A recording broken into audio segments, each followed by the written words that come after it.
And sometimes I think you got to get down to come back up, right? Look at Bilal Muhammad, right? So I think I really believe that I'm really optimistic on the future of this team despite this hiccup, and I think they'll figure their way through whatever the salary implications are. And yes, do I think perhaps I'd like to see them in the Giannis sweepstakes? Most certainly I would. But I really believe in Tatum coming back from this, and I will say, last night was one of the best games he's ever played. He is so valuable on the defensive end.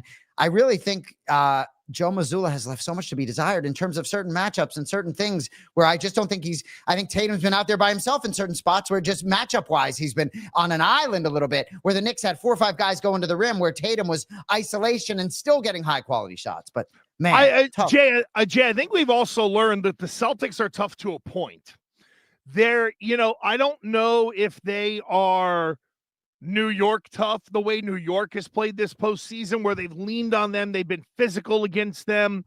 That's where I hope this team can kind of figure it out and add a little grit. I'm not saying they need a Draymond Green, but give me another one of those type guys, and maybe somebody who mixes in a little better with the starting lineup to provide just a little bit of edge. Because to your point, I feel like Mazzulla and the team, they'll do a lot of this with Tatum. Like, what are you going to do? Like, how are you going to bail us out? How are you going to fix this? If someone knocks somebody down in the lane, it feels like it's going to be Tatum the one to go over there or try to lead the way, or maybe it's Al who's not on the floor all the time.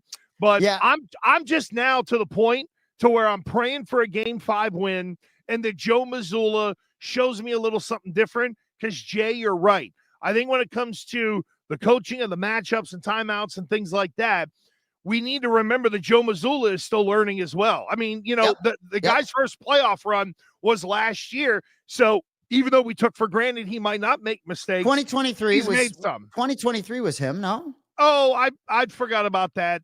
That was, and brought him back from the brink of elimination against Miami, and then Tatum got hurt. But, I want to talk about Kristaps Porzingis, because you and I, and you in particular, have talked about him being the key to the whole thing. And gosh, he's such a key on defense too. He's just not himself, right? And so when you have Mitchell Robinson, who's been one of the best players in the series, I said it, he really has been. He's been so valuable. The offensive glass last night, I mean, not only were the Knicks incredible on the offensive glass, but every ball did bounce to those jerseys. It was just how it was going last night. But Kristaps Porzingis not being healthy on the defensive end, I could argue, has had more of an impact than him not being healthy on the offensive end. And Horford at this stage, unfortunately, is inevitably softer on the defensive side of the ball.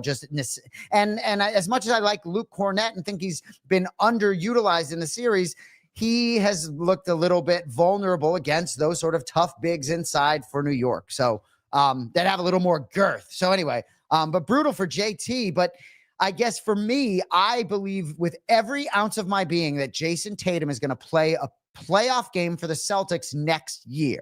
So, hey, you don't always have to win championships in one certain way, right? In 2010, the Celtics were the 4th seed or whatever it was. So I'm optimistic on I'm buying Jason Tatum's top 5 to 10 future still as an NBA player.